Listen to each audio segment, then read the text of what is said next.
का question number 22 solve करेंगे। ये एक match the list type question है। स्टूडेंट्स, मेरा पर्सनल एक्सपीरियंस है कि यूपीएससी में ऐसे सवाल जैकपॉट होते हैं। क्यों?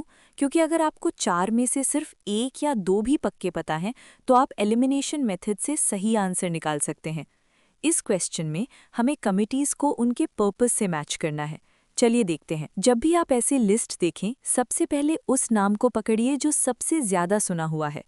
यहाँ देखिए, लिस्ट आई में सी पर है हंटर इंक्वायरी कमिटी रिपोर्ट।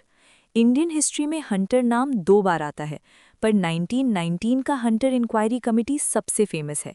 ये बनी थी जलियांवाला बाग मैसेकर की जांच करने के लिए। तो सी का मैच होगा 1, जलियांवाला बाग मैसेकर। अब ऑप्शंस चेक करिए।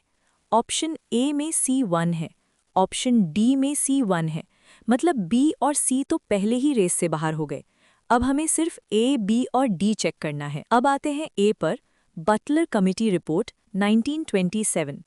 इसका पूरा नाम था इंडियन स्टेट्स कमिटी। इसका काम था ब्रिटिश क्राउन सरकार और इंडियन प्रिंसेस राजा महाराजा के बीच के रिश्ते सुधारना। इस रिश्ते को हम पैरामाउंसी कहते थे। तो बटलर कमिटी का सीधा कनेक्शन है लिस्ट 2 के पॉइंट 2 से, relationship between the Indian state and the Paramount power. अब हमारे पास कॉम्बिनेशन आ गया A2 और C1। नीचे कोड्स देखिए, सिर्फ ऑप्शन डी में ये कॉम्बिनेशन अवेलेबल है। आपका आंसर वही निकल गया, बाकी चेक करने की जरूरत भी नहीं थी।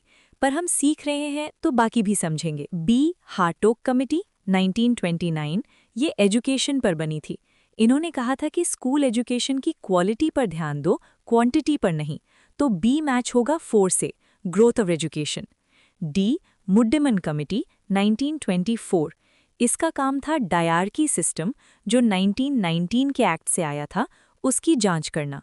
तो डी मैच होगा 3 से। तो सही जवाब है ऑप्शन डी। जाते जाते एक प्रो टिप ले लीजिए, एग्जाम में कंफ्यूज मत होना। एक था हंटर कमीशन 1882, वो एजुकेशन के लिए था, W हंटर। एक थी हंटर कमिटी 1919, वो जलियांवाला बाग के लिए थी, Lord Hunter. Commission education, committee massacre. ये छोटी सी बात याद रखिएगा, गलती नहीं होगी। मिलते हैं अगले वीडियो में, तब तक रिवीजन करते रहिए।